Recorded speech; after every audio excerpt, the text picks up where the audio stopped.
Bom dia para você que ainda não almoçou, boa tarde para você que já almoçou. Exatamente. Queridos, já queria pedir para vocês aqui, vocês que ainda não estão inscritos no nosso canal, não nos seguem nas nossas redes sociais, então já corre, já faz isso. Paz Seja Convosco podcast, tanto no TikTok como no Instagram. E é extremamente importante que você faça isso, que você pode compartilhar os nossos cortes e até mesmo no YouTube, no Quadrangular Oficial, para compartilhar esse link nesse exato momento, né, Débora? É isso mesmo. E você que está por aqui conosco, já comenta, deixa aí qual é o próximo convidado, o próximo tema que você quer ver nos nossos episódios. Curta esse conteúdo, porque aqui a gente só traz conteúdo de qualidade, a gente só traz convidado top, então você já pode curtir sem pestanejar, como diz o meu pai. Já curte, ativa o sininho, porque toda vez que estivermos ao vivo você vai receber notificação. E eu acho, Alexandre, que nós temos que reforçar aquela novidade novíssima que a gente tem. Nós precisamos pedir para que vocês também se inscrevam no Quadrangular Play, a nossa plataforma da nossa querida, amada Igreja Quadrangular. Olha só que novidade fantástica. Inclusive, um spoilerzinho. Hoje nós temos aqui o nosso secretário de comunicação. Então nós não podemos esquecer desse detalhe. Pelo amor de Deus, divulgar o Quadrangular Play, pelo amor de Deus. Então vai lá, se inscreve no Quadrangular Play. Nós temos todos os conteúdos, todos os podcasts, fora todos os outros conteúdos que com certeza vão edificar a sua vida. É a nossa plataforma digital da Quadrangular. E em breve nós estaremos disponíveis para iOS e Android, certo, Débora? Certo, eu não vejo a hora de chegar para eu já baixar meu aplicativo. É, isso aí, então vamos para cima, galera. Hoje nós temos um tema fantástico e eu tenho certeza que você já se perguntou em algum momento ou já ouviu alguém falar sobre isso. O que a política tem a ver comigo? Esse é um tema que hoje nós estamos próximos às eleições municipais, então nós vamos bater um papo sobre isso, porque você já parou para pensar como as decisões políticas elas impactam na sua vida? Mesmo você que não gosta de política, mas elas diretamente vão impactar na sua vida. E os convidados de hoje, quais são, Débora, para falar com a gente sobre isso? Então, hoje nós estamos com uma dobradinha especial. Eles já vieram, mas separados, e hoje estão juntos, então vai bombar esse podcast. Estamos aqui com o nosso deputado federal pelo estado de São Paulo, pastor Jefferson Campos, também primeiro vice-presidente do Conselho Nacional de Diretores. Seja bem-vindo, pastor. Obrigado, Débora. Obrigado, Alexandre. Sem dúvida alguma, um assunto de grande relevância, importância atual e que vai bombar mesmo, né? Com certeza. E também, como o Alexandre já antecipou, nós temos aqui o nosso secretário-geral de comunicação e também deputado estadual, pastor Carlos César. Seja bem-vindo, pastor. Obrigado, Débora. Paz seja convosco. A todos que nos acompanham, uma alegria estar aqui com você, com o nosso querido Alexandre, com o nosso primeiro vice-presidente da Igreja Quadrangular no Brasil, minha referência, que é o nosso deputado federal Jefferson Campos. Eu tenho certeza que será um programa extremamente produtivo e abençoado. Amém. Nós vamos falar então sobre o projeto Cidadania da nossa Igreja do Evangelho Quadrangular. Por que é tão crucial que os jovens, vamos falar sobre os jovens nesse começo, por que é tão crucial que os jovens se envolvam com a política? Eu gostaria de fazer a primeira pergunta aqui para o pastor Jefferson Campos. Quando a pergunta é boa, a gente vem também comigo, né? Mas, sem dúvida alguma, um tema relevante e importante, a participação do jovem na política. Nós temos visto cada vez mais uma geração que tem se distanciado das decisões reais que o mundo tem que tomar. Muitas vezes o jovem está hoje no mundo digital. Nós temos visto que a grande mídia já tem se desconectado. Jovens hoje já não estão mais assistindo televisão, eles ficam no seu celular, aqui eles acompanham, e isso tem feito com que o mundo tenha mudado drasticamente. Grandes redes, grandes jornais estão deixando de existir, porque o mundo digital está conectando cada vez mais. Mas nós nos esquecemos, às vezes, que fora do mundo digital existe o mundo real, que é o mundo das decisões. A política, ou como nós a chamamos na igreja de cidadania, ela é muito importante, porque ela toma decisões por nós. Aqueles que não se envolvem, eles se submeterão àqueles que tomam as decisões. Cada vez que eu digo, eu não gosto de me envolver nisso, eu estou dizendo assim, então alguém pode tomar decisão por mim. É como eu chegar no restaurante e alguém pedir o cardápio, eu digo, não, qualquer coisa, qualquer comida serve para mim. Pode escolher você e dá para o garçom a prerrogativa de escolher para você a comida. Aí vem uma comida que você não gosta, você vai reclamar, não pode, você me deu o direito de escolher por você. O jovem, na sua adolescência, juventude, hoje a partir dos 16 anos já pode votar, não é obrigatório até os 18, mas já pode ter o título, e temos muitos que tiraram o seu título, valorizamos esse pensamento, né? E eles têm que entender isso também, que das decisões que são tomadas, decidirá o seu futuro, o seu trabalho, a economia, a educação, o recurso que ele terá, a escola, a linguagem que ele vai falar, o comportamento de uma sociedade. Então é importante que a gente consiga passar essa visão a essas novas gerações, né, para que eles também entendam o papel preponderante, que eles têm quando há uma escolha, não só no momento do voto. Importante nós lembrarmos que a política não é só feita naquele momento da urna. A política é feita diariamente.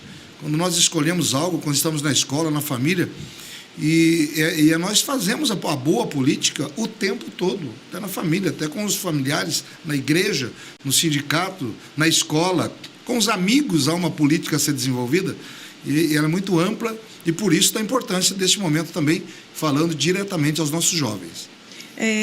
Pastor Carlos César, décadas atrás, já que já estamos falando de jovens, décadas atrás o empecilho para as pessoas não se envolverem era o diabo, né? Dizia-se que a política era do diabo. Eu acredito que esse não seja o pensamento do jovem, né? Eu não vejo, até porque é muito difícil o jovem entender essa questão espiritual, porque parece que o diabo já virou uma coisa normal. Mas o que o senhor entende que sejam os obstáculos para o jovem de fato se envolver e se engajar no projeto de cidadania ou da nossa igreja ou na política em geral? Olha, em primeiro lugar, Débora, eu sou aqueles que acreditam na juventude, acreditam nos jovens. Eu acredito que hoje é melhor do que ontem. Eu acredito que amanhã será melhor do que hoje. Eu acredito naquilo que está lá em Eclesiastes 7:10. Nunca digas que os dias passados foram melhores do que esse. Então, eu acredito na juventude, acredito que o teto, o chão que nós estamos pisando hoje é o teto que os nossos pais deixaram. E esse teto nos fez avançar muito mais. Hoje nós temos avanço de tecnologia, conhecimento, situação que nós conhecemos quase que online. O nível de informação que uma pessoa alcança hoje em 2, 3 dias é aquilo que ela tinha de conhecimento em décadas anteriormente, o nível de conhecimento. Então, hoje, o avanço é muito maior. E eu acredito que o teto que nós vamos deixar para os nossos filhos é muito maior.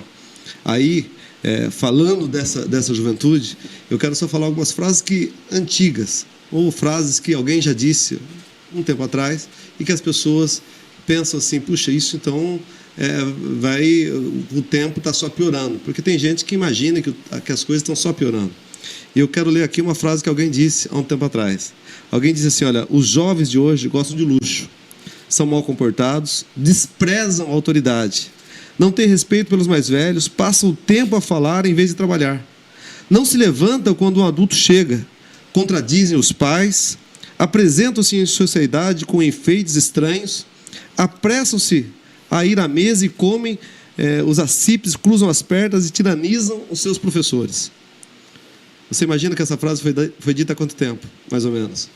Nossa, parece para mim que foi dita semana passada. Semana passada, pois é, mas essa frase foi dita entre 470 e 399 anos antes de Cristo. Uau! Foi dita por Uau. Sócrates.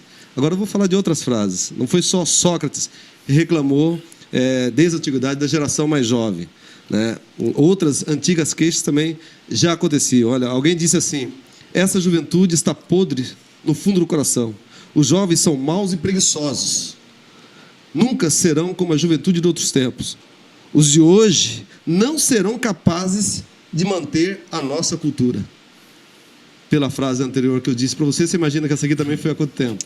Mesma resposta. Mesma resposta, mas essa foi encontrada numa inscrição cerâmica nas ruínas da Babilônia, 2000 anos antes de Cristo. Uau! E tem mais uma ainda. O discurso continua o mesmo. Tem mais algumas. Aí alguém disse assim, olha, não tenho nenhuma esperança quanto ao futuro do nosso país. Se a juventude de hoje tomar o poder amanhã, porque essa juventude é insuportável, sem comedimento, simplesmente terrível. Essa foi encontrada, dita por Hesíodo, 720 anos antes de Cristo. Tem outra. O nosso mundo atingiu o estado crítico. As crianças já não dão ouvidos aos seus pais. O fim do mundo não pode estar muito longe. Tem gente que acha, está acabando esse mundo. Essa foi encontrada, dita por um sacerdócio egípcio 2000 anos antes de Cristo. Ou seja, às vezes as pessoas têm essa tendência de achar que as coisas estão de mal a pior. Eu não acredito, eu acredito que as coisas estão de bem a melhor. A Bíblia diz que como as águas cobrem o mar, a terra se encherá da sua glória. O povo está cada vez mais adquirindo conhecimento. A nossa juventude de hoje, ela é extremamente avançada, crítica. Eu tenho um filho adolescente de 14 anos. Hoje, o adolescente de 16 anos já pode votar. As grandes revoluções que aconteceram por jovens. É verdade. Eram os jovens que iam à guerra. Davi vai enfrentar um gigante quando era ainda um jovem. É Maria, que era uma adolescente, que vai gerar o maior sonho da humanidade, que é o próprio Jesus. Então, eu acredito que esse conhecimento é que muitas vezes nós temos a visão daquilo que é menor e para a gente se amplifica muito. Mas nós temos jovens aí que estão fazendo a diferença, que estão nas universidades ainda, que têm uma gama grande de pessoas querendo implantar uma ideologia, mas que são blindados pelo Espírito Santo, que são blindados pela Palavra de Deus. Eu acredito na juventude, acredito que esse conhecimento, acredito que a igreja avançando. Nós fizemos há poucos dias, a Igreja Quadrangular fez um evento lá em Sumaré. Nós tínhamos mais de 11 mil jovens e adolescentes só do estado de São Paulo. Uma juventude sedenta, de pessoas, querendo fazer a diferença, de pessoas que estão conhecendo a verdade. E é claro, é o conhecimento da verdade que nos liberta. É cada vez mais, quando nós temos esse entendimento, que esse jovem vai se engajar, não apenas na política, mas em toda a sociedade. Eu digo sempre que o mandato cultural que Deus deixou para cada um de nós, para cada cristão, é para invadir essa terra, é para conquistar as montanhas. E quando nós vamos conquistar as montanhas, nós vamos conquistar a montanha da mídia, vamos conquistar a montanha do sistema educacional, vamos conquistar a montanha das universidades e vamos, é claro, conquistar a montanha também da política, porque ela faz parte. É porque a política é a arte de servir as pessoas. Tem muitos jovens que querem servir pregando a palavra, que querem servir também à sociedade na área política, e eu acredito que isso vai acontecer de forma natural e acredito que nós ainda teremos muitos jovens que vão fazer a diferença, que estão surgindo agora, nesse momento, talvez estejam nascendo nesse momento, talvez nós estejamos falando com alguma mãe que está grávida e ela fala assim, puxa, esse mundo está terrível, como é que vai ser? Querida, quero falar com você, acredite, seu filho vai viver um futuro melhor ainda, seu filho vai ser uma bênção e a sua geração será bendita nessa terra. Amém. Eu queria ainda voltar a falar sobre o projeto de cidadania da Igreja Quadrangular, e eu queria usar um versículo. Em Deuteronômio 17, 14, está falando sobre um momento em que precisava ali estabelecer um rei, escolher um rei que pudesse, alguém para governar sobre o povo. E ele disse assim, estabelecerás com efeito sobre ti como rei aquele que o Senhor teu Deus escolher. Homem estranho que não seja dentre os teus irmãos, não estabelecerá sobre ti, e sim um dentre eles. Então, falando sobre isso, o projeto de cidadania da Igreja do Evangelho Quadrangular, ela tem exatamente essa visão, escolher um dentre nós, aqueles que acreditam no mesmo Deus, professam da mesma fé, têm os mesmos valores e princípios. Não seria mais ou menos assim, pastor Jefferson? Exatamente, Alexandre. Este versículo da Bíblia, importantíssimo, como todos, ele fala sobre princípios.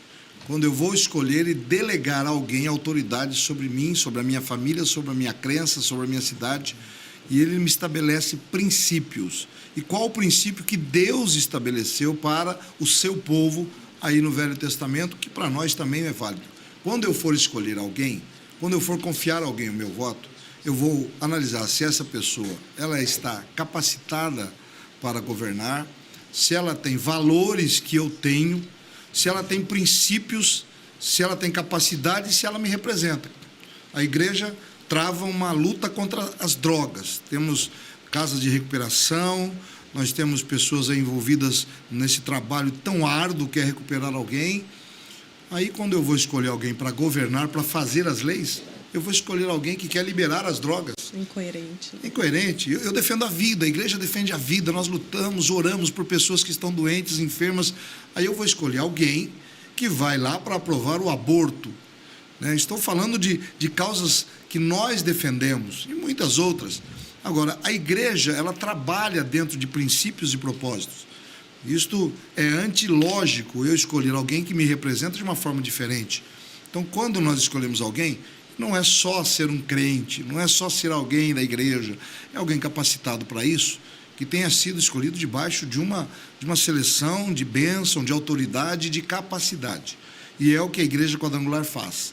Nós temos um sistema de escolha, de bênção, né? Nós não confundimos isso, nós entendemos que é importante nós cristãos fazermos isso. Quando eu era criança, e eu cresci já na igreja, como disse aqui a Débora no início, tudo era pecado. Né? A música era pecado, o futebol era pecado, a televisão era pecado, a prosperidade era pecado, o crente não podia ser próspero.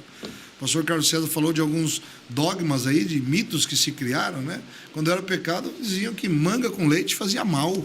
Você não podia chupar manga e tomar leite. Né? E até hoje tem gente que acredita que manga com leite faz mal. Mas aí eu vou numa lanchonete e tomo um suco de manga com leite e não faz mal. Porque isso veio do tempo da escravidão, onde os escravos eram alimentados por mangas e as vacas pastavam ao lado. Então os senhores da fazenda diziam, olha, fala que cria aí o mito que chupar manga e tomar o leite, senão eles vão acabar com o leite da vaca. E até hoje, isso são dogmas que a igreja, ao longo dos anos, vem quebrando. Né? Hoje entendemos que a música não é do diabo, né? Hoje temos os maiores streams, os maiores acessos à rede são de músicas gospel. Temos, né, exemplos disso na nossa denominação, o esporte da mesma forma. Né? A Olimpíada teve aí os parisienses fazendo aquela Olimpíada para esquecer de Deus, uma Santa Ceia malfadada, vilipendiando nossa fé. Aí vai uma menina lá, ganha uma medalha no skate, né? E no sinal de Libra, né? Jesus Cristo é o caminho, a verdade e a vida. E o mundo todo para ver aquilo que era para ser uma vergonha. Não, vamos tirar a religião, né, das Olimpíadas. E o mundo todo se dobra, e não só ela, outros mais, né, atletas olímpicos que glorificaram a Deus no momento da sua vitória. Então, como diz Carlos César, o mundo pode traçar um plano, o mundo pode fazer planos, mas de Deus virá a execução. E quando a gente acha, né, que é uma geração que não se envolve, que não quer, muito pelo contrário. A geração jovem é uma geração crítica, é uma geração que lê. Né? Às vezes você vai falar alguma coisa para o Cezinha, né, que é o meu sobrinho. Não, tio, eu já vi isso aí, não é bem assim, não, tio. Isso aqui tem que tomar cuidado com o que fala. Porque eles sabem, eles estão conectados. E entre eles conversam muito sobre política. E isso é muito bom, porque faz com que a gente também se melhore muito nos nossos argumentos e posições. Porque cada voto que nós damos, Débora, Alexandre, você que nos acompanha, cada voto, não existe voto neutro. Cada vez que nós votamos, a gente agrada alguém e desagrada outro. Né? Cada vez, não tem voto neutro. Não tem um voto unânime. Ai, todo mundo gostou desse voto. Pelo contrário. Então, nós temos que ter convicção, porque senão, ao escolhermos alguém que vá lá para ganhar likes, ele vai acabar abrindo mão dos seus princípios. Quem trabalha por likes, abre mão de princípios. Nós, às vezes, não procuramos os likes. Nós procuramos manter o princípio daqueles que nos enviaram para representá-los. É uma palavra-chave aí, quando esse versículo Deus diz, quando for encontrar alguém para te representar, que ele tenha os seus princípios, Exato. Que ele defenda o seu Deus, né? Que ele não abra mão dos seus valores. E, graças a Deus, nossa igreja tem caminhado muito bem nesta direção. Sim, a importância de conhecer quem vai nos representar, né? Mas aí entra uma questão que é bem falada hoje em dia, que é a questão dos fake news. Ao mesmo tempo, essa geração está bastante conectada, nós também estamos conectados, né? E às vezes a gente não sabe em que acreditar. Como nós conseguiríamos, assim, obter informações verídicas que nos ajudem a tomar as decisões corretas? Olha, eu não tenho dúvida que a palavra de Deus, ela continua sendo inerrante. A Bíblia diz, seca-se a erva, cai a sua flor, mas a palavra de Deus, ela subsiste eternamente. Ela vai perdurar eternamente. Já tentaram destruir a palavra, já tentaram desacreditá-la, mas ela continua sendo a mesma. E eu não tenho dúvida, como o pastor Jefferson disse, que é o conhecimento. Né? Se alguém, ainda hoje, nos dias de hoje, não come manga com leite, é porque ela vive ainda com aqueles traumas do passado que alguém embutiu no coração dela. Então, as pessoas estão assustadas por algo que ela aprendeu lá. Mas, à medida que as pessoas vão tendo conhecimento, isso vai caindo por terra. Então, o que muitas igrejas tinham antigamente, tinham muitas igrejas que a mulher só podia ir para a igreja de vestido, de cabelo comprido. Isso foi caindo por terra. Hoje, todas as igrejas, as mulheres têm o seu lado feminino, usa maquiagem, e aquilo que antigamente não se tinha. Ou seja, era uma falta de conhecimento. Quando a pessoa começa a conhecer, isso começa a ser transformação. Então, a transformação, a grande transformação que a nossa geração está passando, e penso que as outras vão passar de forma mais acelerada ainda, é o acesso ao conhecimento, ao acesso a ter posicionamentos. E aí, nada contra a verdade. A mentira pode durar. Tem umas mentiras que duram até hoje. A Bíblia diz que até hoje dura a mentira de que roubaram o corpo de Jesus. Mas a verdade que Jesus ressuscitou era maior do que essa mentira. Então, ainda que a mentira, essa fake news, desde lá de trás, existe e perdura até hoje, a verdade está triunfando, a verdade está crescendo. A verdade é que esse povo de Deus é como o fermento que leveda toda a massa. Vai crescendo, vai se avolumando, e nós estamos vendo, nós estamos batizando, nós estamos avançando, esse povo está conquistando posições, esse povo não é um povo mais que antigamente. O pastor Jefferson, eu já fui para a igreja já com um jovem, eu fui para a igreja, eu tinha 19 anos, mas o pastor Jefferson sempre conta de que ele ainda criança era discriminado na escola porque ele era crente. Sim. E hoje, pelo contrário, as nossas crianças já não são mais discriminadas por isso, pelo contrário. Então, essa realidade que muitos dos nossos pais passaram, não se está passando mais. Então, nós devemos tudo isso ao quê? Ao conhecimento. E por mais que existam fake news, por mais que existam mentiras, a verdade sempre vai triunfar. E só pela oportunidade, Débora, o pastor Carlos César lembrou muito bem da fake news que criaram na ressurreição de Jesus. Chamaram soldados lá, pagaram para eles, diz, vai espalhar essa notícia. Ele não ressuscitou nada. Roubaram o corpo dele. Ofertaram na mentira. Ofertaram na mentira. E até hoje os judeus acreditam que Jesus não ressuscitou. Mas eu vou lembrar de uma fake news mais antiga. Lá no Jardim do Éden, quando Deus falou, não coma dessa árvore, aí veio a serpente, né? O criador da fake news, né? É verdade. Pode comer. O pai da fake news. É o pai da mentira.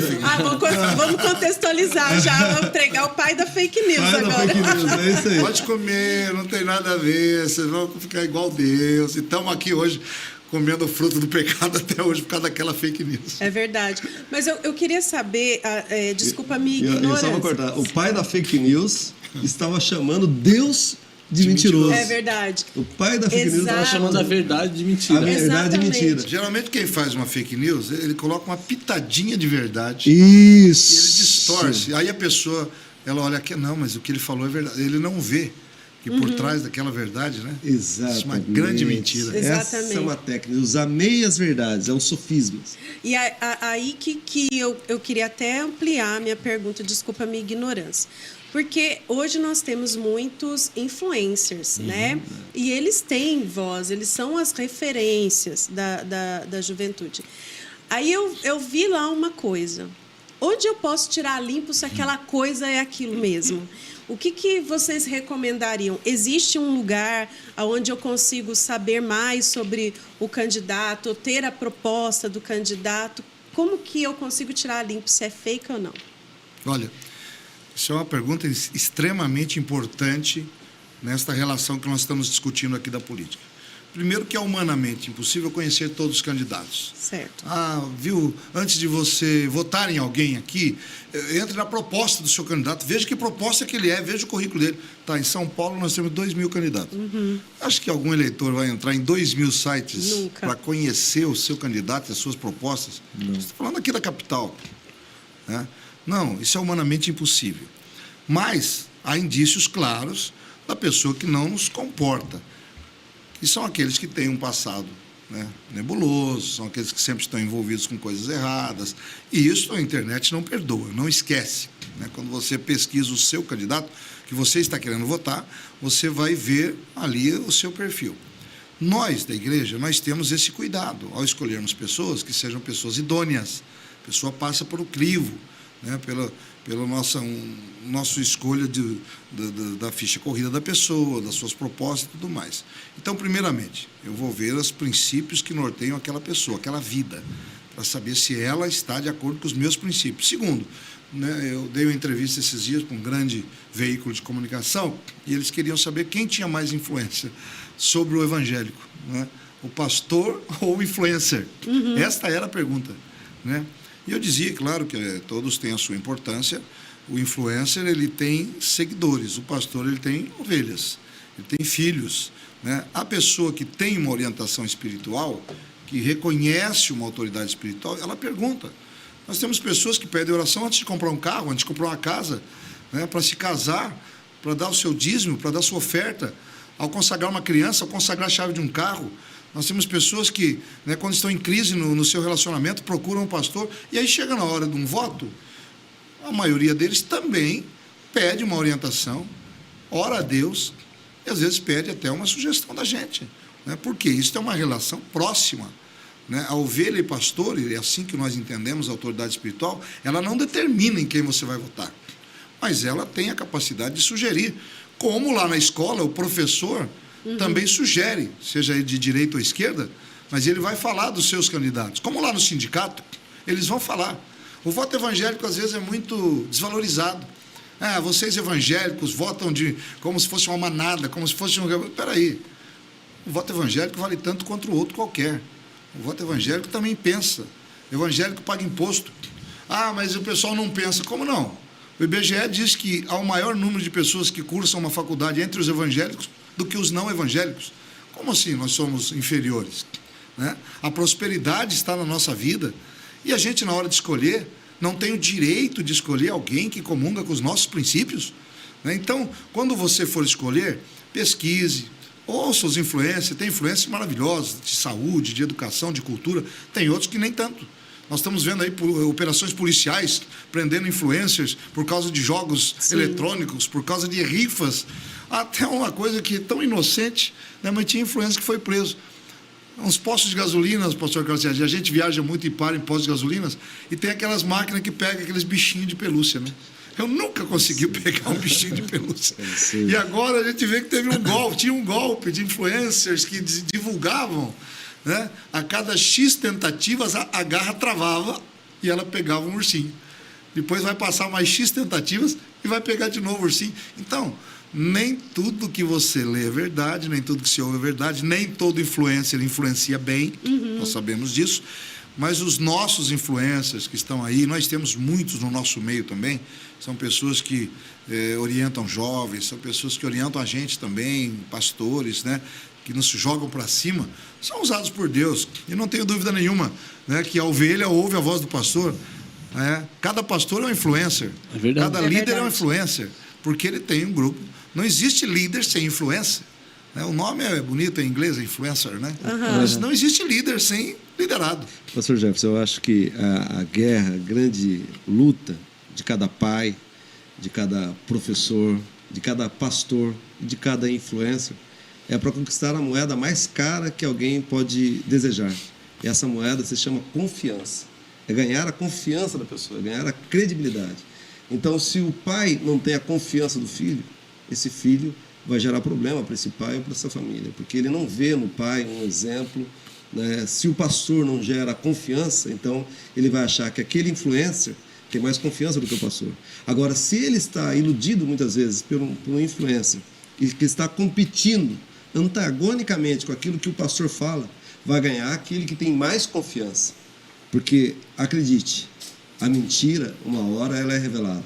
Meu filho segue algumas pessoas, né, que são hoje, os adolescentes não assistem mais televisão, eles são no YouTube.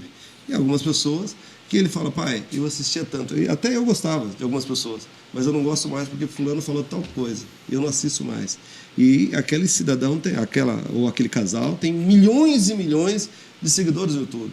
Então eu acredito nisso, eu acredito nessa luta por confiança. E acredito que essa luta por confiança vai ganhar aquele que tem mais transparência. É difícil alguém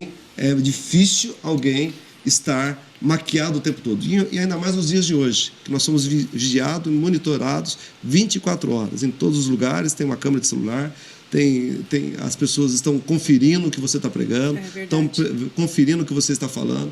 Então, cada dia mais, essa transparência, as pessoas vão entender o que está no seu coração, você vai ser mais verdadeiro. Eu gostaria de fazer uma pergunta aí, o pastor Jefferson e o pastor Carlos César, os dois podem responder, ou os dois escolhem um para responder. A pergunta é: o que é que está acontecendo com a política no Brasil? Há uma inversão de todos os papéis, tendo em vista aquilo tudo que está acontecendo com os ministros do Supremo Tribunal Federal, essa interferência direta.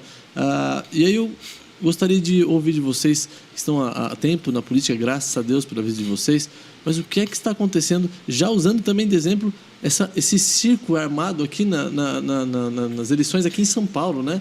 Mas juntando tudo isso, o que está acontecendo com a política no Brasil? Coisa fácil, se eu deixo... Ele começa, eu termino. A política é um extrato da sociedade, né? Hoje nós vivemos aqui numa democracia e eu louvo a Deus porque, como eu falo sempre, nós estamos melhorando. Quando o pastor Jefferson chegou lá em Brasília, há 20 anos atrás, eram poucos membros da Frente Parlamentar Evangélica. Hoje já são mais de 100, somando os deputados federais e os senadores. Está avançando. Já não somos mais aquela minoria. Tem muitas coisas que, graças ao trabalho dele na Frente Parlamentar Evangélica, tem barrado. Senão, o aborto já estava totalmente liberado aqui. Há um lobby fortíssimo para se liberar as drogas. Há um lobby fortíssimo para que se libere o jogo de azar aqui. E é graças à Frente Parlamentar Evangélica que esse mal maior não tem acontecido. Então, assim, a política, nós somos frutos de nós mesmos. Ninguém que está lá em Brasília, está aqui na Assembleia Legislativa, vai estar numa Câmara Municipal, é alguém que veio de Marte, veio de um outro lugar. Ele é o extrato da sociedade, é o extrato das pessoas. Então, nós temos o presidente, que boa parte das pessoas do Brasil, ou a maioria das pessoas, escolheram para que ele estivesse governando. Então, assim, nós vamos sempre nos sujeitar àquele a quem nós escolhemos. Agora, isso eu acredito que vai sendo depurado. Quanto mais nós vamos ter conhecimento, quanto mais nós avançamos, quanto mais nós ensinamos, e esse conhecimento vai trazer a libertação que nós desejamos. Vamos alcançar um mundo melhor, vamos alcançar aquilo que nós estamos anunciando nesse ano, que é venha o teu reino. Ou seja, é estabelecer o reino de Deus aqui. Como é que é o reino de Deus? É de princípios e valores. A Bíblia diz lá em Isaías, capítulo 9, versículo 6, um menino se nos deu, um filho se nos nasceu, um menino se nos deu, e o governo está sobre os seus ombros. E o seu nome será maravilhoso, conselheiro, Deus forte, Pai da eternidade, príncipe da paz. E o aumento do seu governo será de paz sem fim. O que é isso? Aumento do governo. É aumento desses princípios do Senhor. E como é que aumenta esses princípios? Quando nós tivermos pessoas que têm princípios, que têm valores, que possam invadir a Câmara Federal, que possam invadir o Congresso Nacional e que possam estabelecer esses valores do reino, que a gente não fique só preocupado em dar like, em fazer tantas coisas que o mundo quer fazer aí para destruir lares e famílias. Só lembrando aqui, invadir ocupando espaços políticos. Temos que explicar, né? Bem explicado. Mas olha, só dentro do mesmo tema, importante, o professor Carlos César foi brilhante no que ele está falando, mas é esse reflexo da sociedade. Nós temos a ideia de que não, agora elegemos, né, vai estar tudo em paz, vai estar acabando. Jesus disse, eu não vim trazer paz ao mundo, eu vim trazer guerra. Uhum. Quando Jesus chega ao mundo, acontecem milagres que não aconteciam no Velho Testamento. Eu vou dizer por exemplo, né, que a gente não vê no Velho Testamento, milagre de Jesus, expulsão de demônios. A gente vê no Novo Testamento. Aliás, Jesus chegava num determinado lugar, os demônios já se manifestavam. O que você veio fazer aqui? Você veio nos perturbar? A gente estava aqui tão tranquilo. Por quê? Porque quando um reino chega, o outro tem que sair. Quando um reino se manifesta, o outro tem que sair. A política, de uma forma geral, é um reino poderoso. É uma potestade. A Bíblia diz, ore pelas autoridades porque é necessário. Quando a gente chega com uma mensagem de paz, de honestidade, de verdade, de vida, de princípios cristãos, outros reinos se manifestam. Uhum. E a gente vê esta guerra que acontece. O equilíbrio de poderes é algo, agora falando historicamente, é algo que já vem de muito tempo, né, doutor Carlos César? Já vem de muito tempo o equilíbrio de poderes. Os poderes, constitucionalmente, têm que ser harmônicos e equivalentes, equilibrados entre si. Não existe um poder maior do que o outro. O maior poder é do presidente da República, no executivo. O maior poder é o presidente da Câmara, no legislativo. O maior poder é o judiciário, no judiciário. São poderes equivalentes. Ninguém está submisso. Não tem autoridade. Aquele manda nesse, aquele manda... Não. Por isso, eles têm que ser harmônicos entre si. Quando há um desequilíbrio, nós começamos a ver a sociedade sofrer. e também, como Carlos César disse já, frases antigas, eu vou dizer o que disse Rui Barbosa no começo do século passado. A pior ditadura é a ditadura do judiciário, dizia Rui Barbosa. Diz assim, porque a gente não tem para onde ir. Se o executivo for um ditador, ainda temos o legislativo. Se o legislativo tiver uma ditadura de leis, vai para o judiciário. Mas e quando o judiciário toma posições que a gente vê que flagrantemente estão contra, às vezes, as leis que nós aprovamos? E hoje nós estamos tendo um desequilíbrio, né? O sistema de freios e contrapesos que deveria haver, que um poder pode frear o outro, ele não está funcionando como deveria. E aí um poder se desequilibra em relação aos outros. Isso é extremamente perigoso, né? E cremos que isso vai passar. Pode estar demorando um pouco, pode aí estar no momento que as pessoas não veem uma solução, uma luz no fim do túnel, mas vai passar. Estamos trabalhando em cima disso e acreditamos na democracia, né? Acreditamos nisso, não queremos de maneira alguma uma ditadura, pelo contrário, queremos ter liberdade, né? E a ditadura querendo ser imposta. Tem deputados apresentando um projeto de lei que você não pode mais evangelizar ou falar de Jesus em lugares públicos, como as praças, presídios, escolas. Tem projeto apresentado para isso, né? Isso é uma ditadura contra a nossa crença. Nós nascemos em praças, nós nascemos em presídios pregando a palavra. Na entrada da nossa cidade, o pastor Carlos César, enquanto vereador, ele instituiu uma lei e colocou um marco na entrada de Sorocaba. Sorocaba é do Senhor Jesus Cristo. Quando era vereador ainda, há mandatos passados, olha, aquele marco foi pichado várias vezes. Entraram na justiça para tirar aquele marco, dizendo que não poderiam declarar que uma cidade é de Jesus. E olha, foi julgado na primeira instância, foi julgado na segunda instância, foi julgado na terceira instância em Brasília. E o interessante é que o ministro, né, que julgou aquela ação, nós é claro que patrocinamos uma ação judicial, o ministro, né, quando ele pega a defesa do Ministério Público do Estado de São Paulo, que queria retirar o marco, dizendo que o Estado é laico, e o Estado é laico, mas não é ateu, né? E o ministro diz assim, eu vejo aqui na folha da defesa que o Ministério Público é do Estado de São Paulo. Se o Ministério Público é de São Paulo, por que Sorocaba não pode ser de Jesus? Mantenha-se o marco. Né? Ou vamos trocar as cidades, vamos trocar o nome da capital, vamos trocar Santa Catarina, vamos trocar outros nomes. Então, esta abordagem judicial, e algumas pessoas acabam comprando isso, não tem nada a ver com a laicidade do Estado. O Estado laico é aquele que não promove com seus recursos esta ou aquela religião, o que também às vezes é desequilibrado e a gente tem que mostrar à justiça que está acontecendo.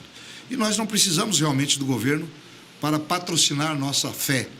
Nós precisamos apenas que nos dê liberdade de executarmos a nossa fé, de pregarmos o Evangelho, de recebermos e trabalharmos com pessoas, porque a igreja ainda é a maior fonte de recuperação de vidas desta sociedade. E o Estado está tentando aqui recuperar Cracolândia. Não consegue tirar pessoas da rua e das drogas. A igreja consegue. Ela tira através da palavra, de ações sociais, de ações evangelísticas, de oração, de acompanhamento, aconselhamento. Então, tudo isso envolve a política, porque a igreja também está nesse contexto. E às vezes ela desafoga tanto, né, com assistencialismo social, desafoga a questão do governo, né? Às vezes às vezes tem instituições que promovem, né, algumas denominações, a questão educacional, a questão da saúde, a gente acaba desafocando. O Projeto Margarida, por exemplo, é um exemplo, né? Porque ele está ali apoiando através dos exames que às vezes não conseguem fazer pelas redes públicas. Lucas, né? A igreja tem um papel de equilíbrio fundamental para a sociedade. Então, a gente não pode descartar. Isso tem que ser levado para a política. As pessoas precisam entender, principalmente os evangélicos, precisam entender que esse papel de equilíbrio tem que ser aplicado dentro do cenário político, principalmente. A gente pode fazer muitas coisas aqui, nós podemos fazer muito mais escolhendo os nossos representantes. E falando sobre isso, agora, dia 6, nós teremos as eleições municipais. Perfeito. Vamos falar um pouquinho sobre a importância de termos vereadores, porque às vezes as pessoas não acham tão importante a escolha do vereador e votam no primo, no amigo, no fulano, no ciclano. E queria falar um pouquinho sobre isso. Qual a importância de nós termos nossos representantes lá para vereadores, até prefeitos e vice-prefeitos que nós temos nas eleições municipais? Perfeito. Dia 6 de outubro, nós vamos escolher aqueles que são os políticos mais próximos da sociedade, que são os vereadores. O vereador é o político mais próximo da sociedade. E é fundamental que as pessoas escolham aqueles que defendem os nossos princípios, que defendem os nossos valores, que transmitem essa segurança, que talvez a pessoa nem conhece, mas por conta da credibilidade de alguém que já falou dela, ela pode então confiar e depositar o seu voto. Eu acho que é fundamental a nossa participação. Nós, enquanto igreja, enquanto povo de Deus, nós estamos falando aqui do que a igreja faz, do que a igreja promove. Vamos lembrar que é na igreja que as pessoas leem mais, é na igreja que as pessoas estudam mais, é na igreja que as pessoas passam a viver mais, porque ela passa a não beber, a não usar droga, a não se envolver em brigas, ela passa a ter um serviço comunitário na igreja. E é na igreja que, se ela recebe tantas bênçãos, se ela é abençoada, se a família dela é abençoada, o filho dela é apresentado, se ali, ontem eu estava no UTI do hospital visitando uma paciente nossa, que ela recebe visita, ela recebe o amparo, é ali na igreja que ela vai receber orientação também para quem ela pode escolher, que a igreja tem esse projeto de cidadania, e nós temos em todo o Brasil, em todos os estados da federação, nós temos representantes da Igreja Quadrangular. A igreja, ela participa, nós pregamos que nós não somos aqueles que imaginamos que nós, para irmos para o céu, nós vamos ficar ilhados no mosteiro, vamos construir uma cidade subterrânea, vamos ficar lá todos enclausurados ou blindados para não acessarmos o mundo. Pelo contrário, Jesus disse, olha, Pai, não peço que os tire do mundo, mas que os livre do mal. Então, nós vamos cumprir aquilo que está lá em Mateus 5,16. Assim resplandeça a vossa luz diante dos homens, para que vejam as vossas boas obras e glorifiquem o vosso Pai que está no céu. Então, são os nossos representantes, aqueles que estão mais próximos a nós, que merecem o nosso voto.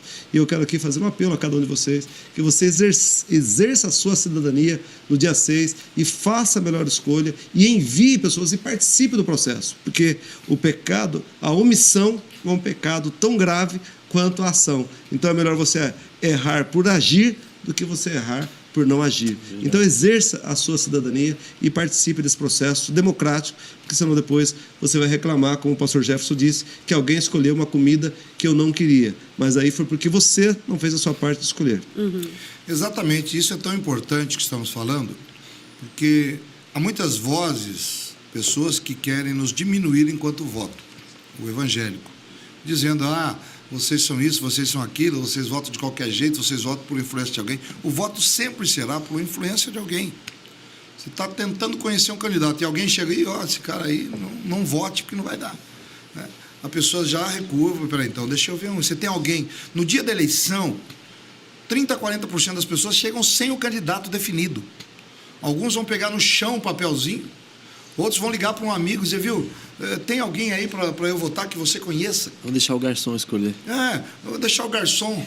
Vai no restaurante, pergunta também para o garçom, além da comida, que você está falando, tem alguém aí para me indicar?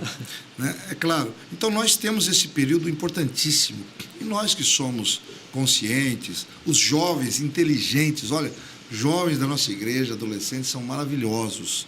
A gente vai no encontro de jovens como esse, nós temos trabalho específico para jovens nas igrejas. Aliás, a Quadrangular, dentro do seu trabalho de grupos missionários, na direção que temos, é maravilhoso. E a gente vai, os jovens estão lá, todos conscientes, todos compartilhando, para que mais pessoas saibam o nosso trabalho. E a gente enfrenta um outro problema de ordem prática, que são os partidos políticos. O partido político, para fazer uma cadeira na Câmara de Vereadores, ele precisa fazer o número X de votos. Por exemplo, aqui na capital, que são 55, aqui em São Paulo, capital, são 55 vereadores, são 55 cadeiras. Nenhuma delas ficará vazia. Todas serão ocupadas por alguém. Não for alguém com os nossos princípios, outro vai ocupar, mas não vai ficar vazio. Sim. Então, eu prefiro que seja alguém com os nossos princípios e valores. E eles precisam fazer um número determinado de votos, que se chama coeficiente eleitoral. É a divisão de todos os votos, de todos os partidos, todos. Ao terminar a apuração, eles vão dividir todos os que votaram em alguém para vereador, de todos os partidos, de direita, de esquerda, de centro, partido pequeno, partido grande, soma tudo. É um número gigantesco. E eles dividem pelo número de cadeiras. Aqui na capital, na última eleição, esse número gigante foi aproximadamente 5,5 milhões de pessoas que votaram em alguém. Eles dividiram pelo número de cadeiras, 55. 100 mil. Chegaram ao coeficiente, 100 mil. Estou falando em números redondos, mas é próximo disso. Então, um partido, para fazer um vereador, a soma dos seus candidatos tem que dar 100 mil votos. Se o partido não fizer, ele não faz ninguém. Isso é uma realidade. Se o partido, de imediato, os seus vereadores fez 200 mil, eles já fizeram 2. Se um candidato sozinho fizer 500 mil, sozinho ele fez 5 daquele partido. Quem são os demais? Os que vêm na sequência de votos. Então, os partidos precisam lançar pessoas. Então, eles pegam, às vezes, dentro da igreja, às vezes no bairro, e eles vão somando. A pessoa não vai ser eleita, mas ela vai somar para... Eles já sabem. Mas eles embutem na pessoa, ó, tem uma pesquisa aí, viu, que você está em primeiro aqui no partido, viu? E a pessoa é mesmo... Ó, acabamos de ouvir, estamos ouvindo muito seu nome aí, viu? E a pessoa fica toda alegre e ela não entende que a finalidade dela é tirar alguém e colocar outro. Então a pessoa está votando em alguém porque ele é bonzinho, porque ele também é cristão, porque... Então é mais uma característica que ela alertar você na escolher o seu candidato. Veja a possibilidade concreta e real dele ser eleito.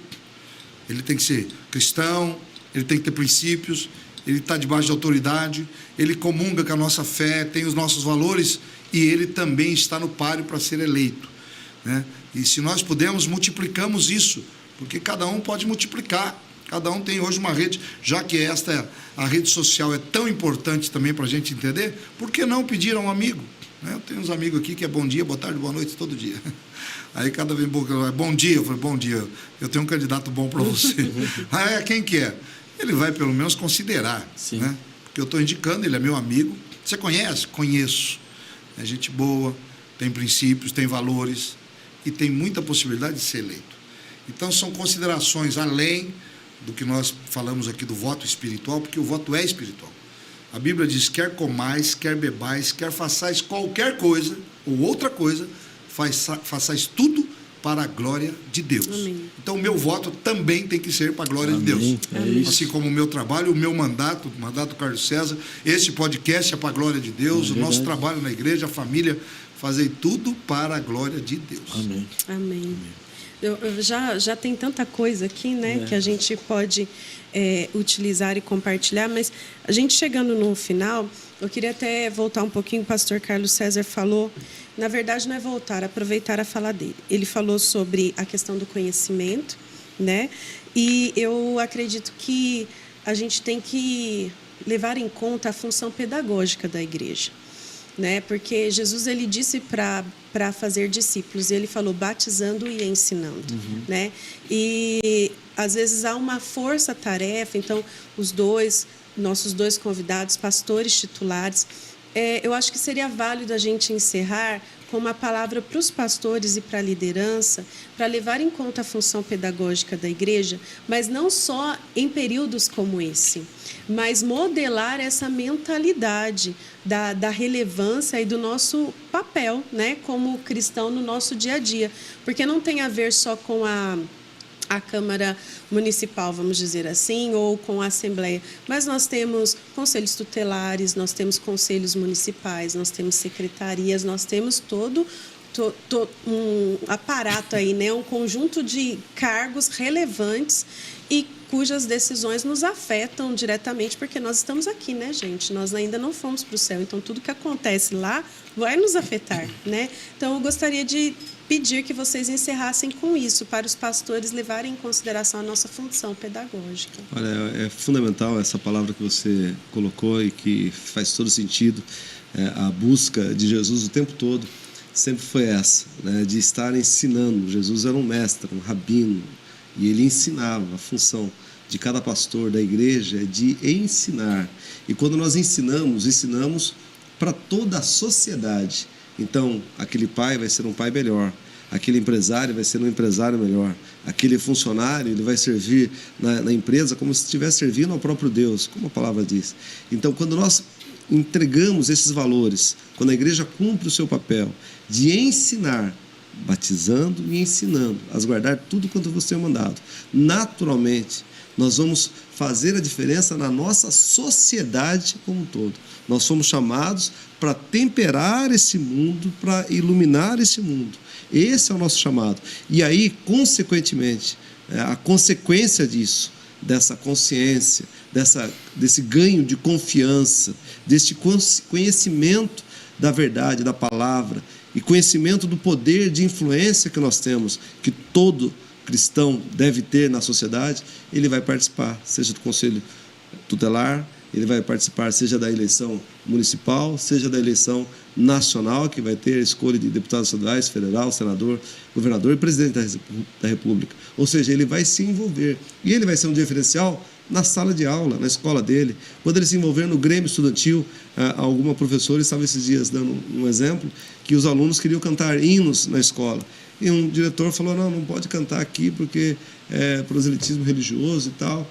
Aí o professor mesmo caiu em si e falou assim, mas depois não vai poder fazer o negócio do batuque lá, que a gente faz direto. E a professora pegou e foi enfática, né? A professora Simone, esposa do nosso querido pastor Rubens Teles, foi enfática, e aí as crianças puderam louvar a Deus naquela escola. Ou seja, está influenciando lá naquela escola. Então, quando nós temos cumprimos essa função pedagógica, a consequência disso, inevitavelmente, é de nós fazermos um mundo melhor, de nós termos participação efetiva em todo o processo eleitoral, em todo o processo cívico e todo o processo da sociedade de uma forma geral. Não é isso, pastor Jefferson? Exatamente. Nós temos 4 níveis dessa justiça social que a igreja deve atuar. O primeiro nível é a consciência social. Estamos falando, estamos mostrando, estamos determinando na consciência da pessoa a necessidade da ação social. Mas temos também a assistência social, que é uma ajuda emergencial, rápida, que alguém dá e todas as igrejas dão, um alimento, cuidando de pessoas.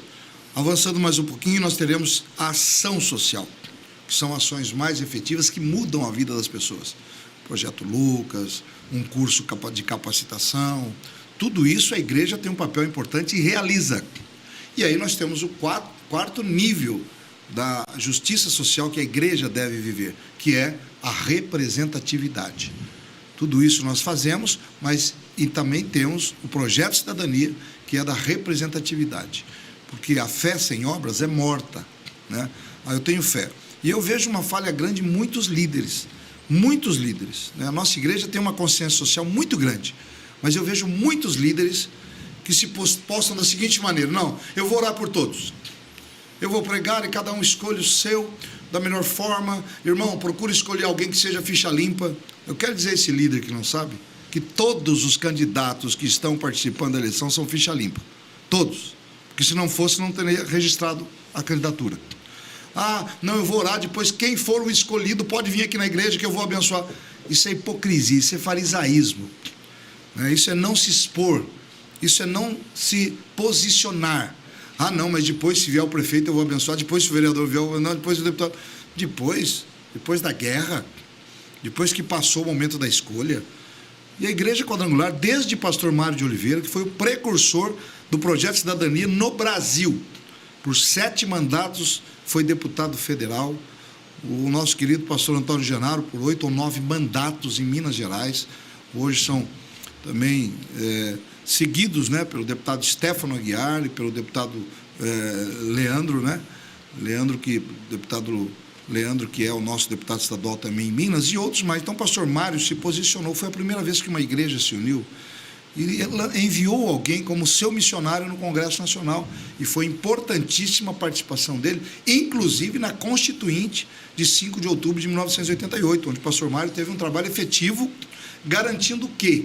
O que tentaram colocar na Constituição de 1934, que só haveria uma religião oficial no Brasil, e as demais seriam toleradas. E já em 1934, nós tínhamos um irmão nosso lá, Guaraci Silveira, o nome diz alguma coisa? Tio do nosso pastor Guaraci, que era talvez o único evangélico daquela legislatura, enviado pelo Estado de São Paulo, e ele conseguiu quebrar esse artigo que dizia que só haveria uma religião no Brasil e não era a nossa, as demais seriam toleradas, e isso impediria o avanço que tivemos. E em 88, mais uma vez abordamos esse tema de garantirmos a laicidade do Estado, e pastor Mário de Oliveira estava lá para nos representar. Então a igreja tem que ter essa importância, e o líder tem que se posicionar. O líder tem que dizer, olha, eu creio nesta pessoa, e eu abençoo esta pessoa. Porque, afinal de contas, para que serve um líder se não é seguido pelos seus liderados? Por isso que a nossa igreja, amo demais o ministério, tem outros ministérios abençoados também, mas amo demais a Quadrangular, porque a gente se posiciona. Cometemos erros, como todos, é claro, mas nós escolhemos, né? Vamos na escolha dos reis, né? Nós sabemos como é que é. Mas nós não nos omitimos.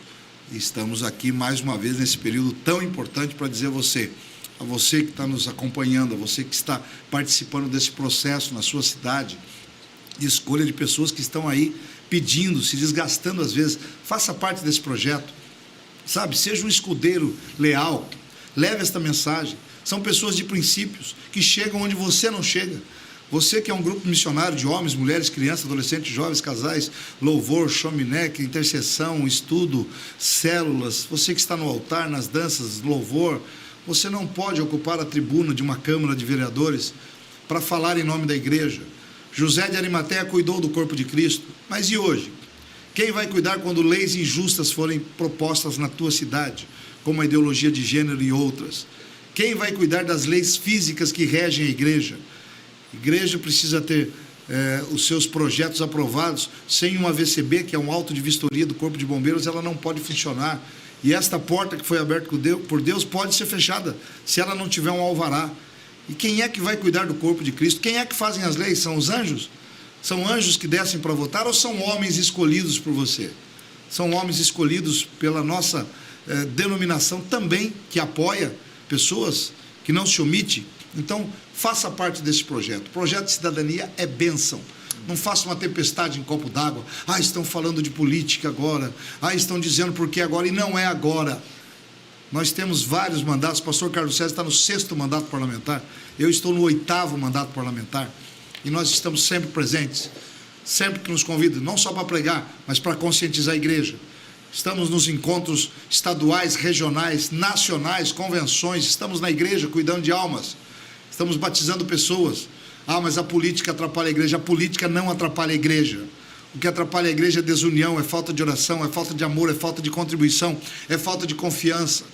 E nós, graças a Deus, na nossa igreja, temos um líder que nos inspira, que nos incentiva, que ministra para nós, pastor Mário de Oliveira, com a pastora Bianca. Temos um projeto sério de cidadania.